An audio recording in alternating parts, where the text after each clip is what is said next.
Hello everyone, welcome back to my channel. Guys, आज हम बात करने वाले हैं कि कई लोग इस कंफ्यूजन में होते हैं कि शुरू कहाँ से करें।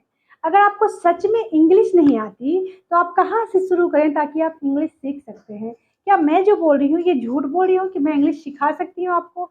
No guys, trust me. अगर आपने वो सब किया जो मैं बताती हूँ तो आप इंग्लिश बोल सकते हो। अगर मैं कर सकती हूँ तो आप क्यों नहीं? You can do very well. Everything is possible. ठीक है, बस उसको ट्राई करेंगे हम अपने बेस्ट लेवल पर, तभी हम कर सकते हैं। सो चलिए आज हम जानते हैं कि स्टार्ट कैसे करें इंग्लिश बोलना। सबसे फर्स्ट डे हम क्या सीखें। तो देखिए, मोस्ट ऑफ पीपल को ABCD तो आती होगी, जिसे हम अल्फ़ाबेट बोलते हैं इंग्लिश में। तो बहुत सारे लोगों ने जवाब दिया कि अल्फ़ाबेट जो होते हैं वो 26 होते हैं। No, it's wrong. अल्फ़ाबेट तो 1 ही होते हैं, ठीक, लेकिन इसमें जो लेटर होते हैं वो होते हैं 26। Okay, so A to Z, ABCD, EFGHIJKL MNOPQRSTUVWXYZ, ये तो आता ही होगा। तो सबसे पहला काम हम आज सीखेंगे ABCD को अपोजिट में कैसे लिखें और कैसे बोलें। ठीक है, बस कुछ नहीं करना है, ABCD आपको लिखना है। सो वीडियो के अंत तक बने रहें और मेरे साथ साथ प्रैक्टिस कीजिए। ट्रस्ट मी गाइज, आप आज से ही थोड़ा सा इंग्लिश बोलना शुरू कर दोगे। अगर आप 0 लेवल पे हैं तभी आप बोलोगे, डेफिनेटली बोलोगे। So let's begin. चलिए सीखते हैं ABCD से इंग्लिश। ठीक है, तो हमने सीखा ABCD। जेड तक इसे जी भी बोलते हैं, हम किसी किसी बुक में हम इसे जी भी बोलते हैं। ZYX WBUTSRQPONMLKJIHGFEDC एंड BA, इस तरह से पढ़ने की बार बार प्रैक्टिस करना तो आप बिना देखे भी आप पढ़ सकते हो। ओके, तो हमने पहले सीखा ABCD। अब ये ABCD हम क्यों सीख रहे हैं? बिकॉज हमें ये जानना है कि there are 26 letter in alphabet. But 5 letter जो होते हैं, 26 लेटर तो होते हैं ABCD में, लेकिन जो 5 लेटर होते हैं वो खास होते हैं। ठीक ना? वो कौन होते हैं? वो होते हैं हमारे A, E, I, O and U। ठीक है ना? AEIOU। ठीक है, तो ये जो लेटर होते हैं AEIOU। अभी देखिए, अगर हम इंग्लिश बोलना सीखेंगे तो हम सिर्फ ABCD सीखने से तो बोलने नहीं लगेंगे। हमें क्या चाहिए? वर्ड चाहिए, हमें कोई भी सेंटेंस बनाने आना चाहिए।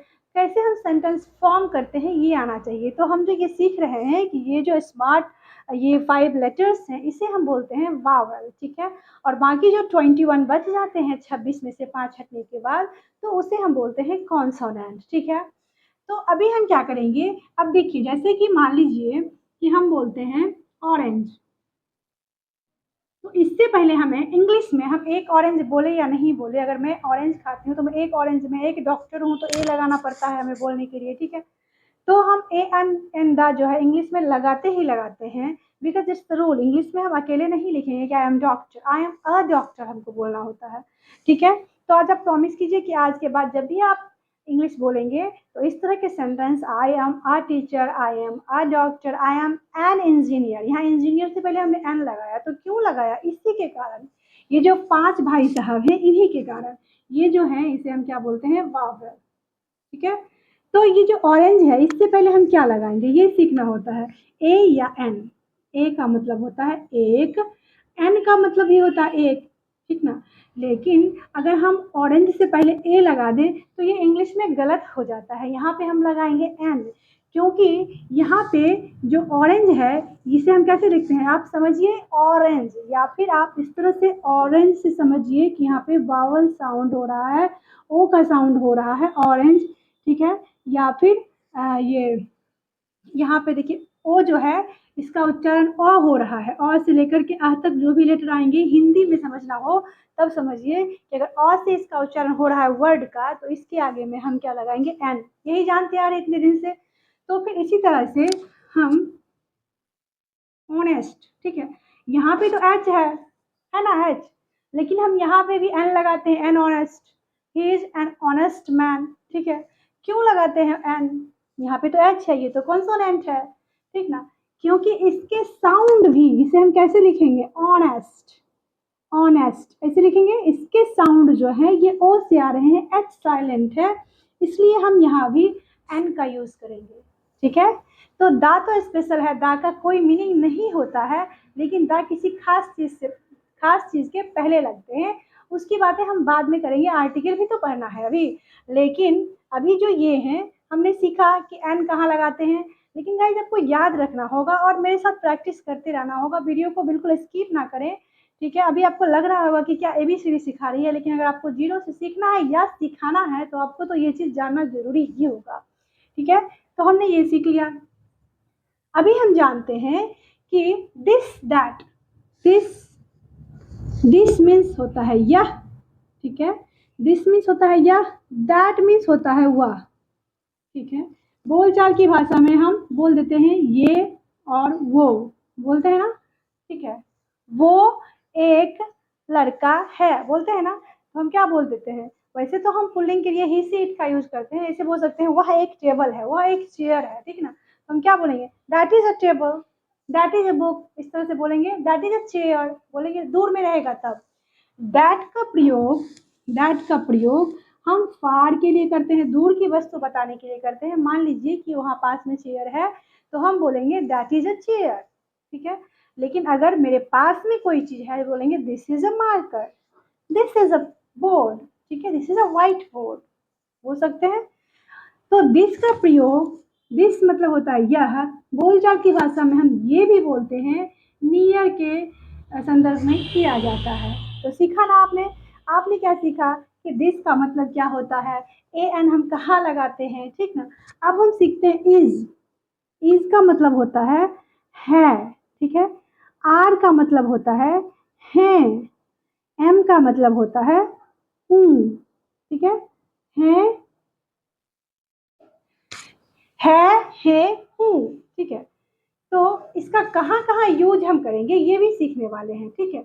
उससे पहले एक और वर्ड, अगर एक चीज कोई रहे मेरे पास में तब हम बोलेंगे दिस। जैसे कि मेरे पास ये दो मार्कर हैं तो हम क्या इसे बोल सकते हैं दिस इज अ मार्कर, नहीं ये तो दो हैं।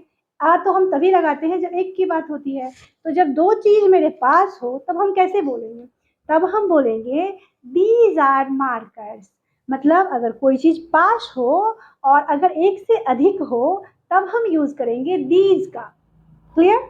अगर बुक वहां पे रखा है, अगर दो तीन बुक है यानी कि एक से अधिक है तब हम बोलेंगे those are books. I hope it's clear, इतना तो आप समझ ही गए होंगे। तो अभी आगे बढ़ते हैं, वीडियो में अंत तक बने रहें, अगर आपने स्किप किया तो आपको समझना मुश्किल हो जाएगा।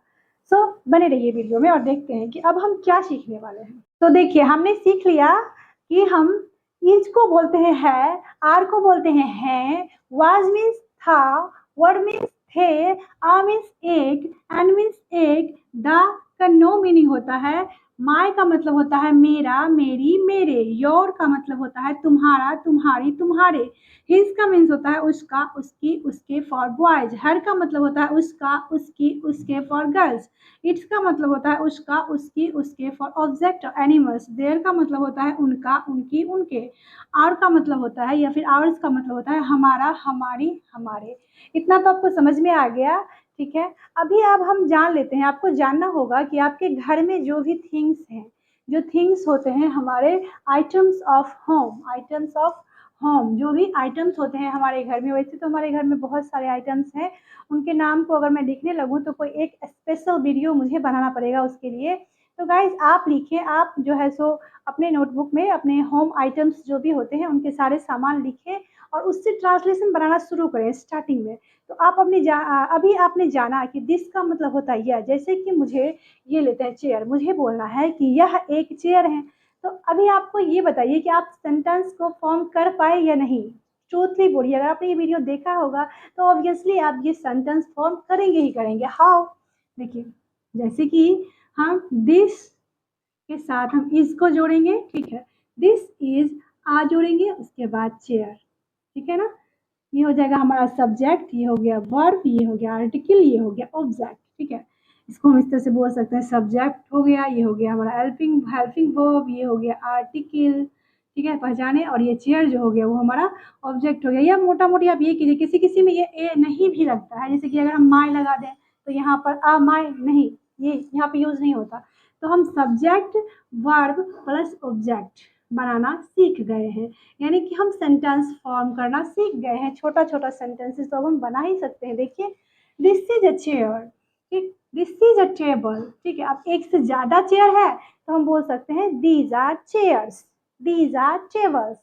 M I right?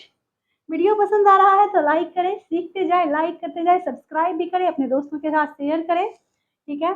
बेड, अब देखिए दैट इज बेड, इस तरह से हम बोल सकते हैं बता करके दूर की वस्तु को, दैट इज अ बेड, ठीक है।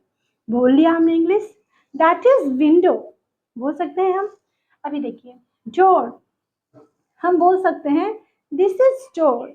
अब मान लीजिए कोई चीज़, जैसे कि ये मार्कर, इसे हमें इसे बताना है, इस पे अधिकार जताना है कि ये मेरा है, तब हम कैसे बोलेंगे? तब हमने सीखा कि माय का मतलब होता है मेरा, मेरी, मेरे। बोल सकते हैं दिस इज माय मार्कर, बोल सकते हैं ना। दिस इज, देखिए अब यहाँ आर्टिकल हट गया, माय आ गया, this is my marker. I hope it's clear guys.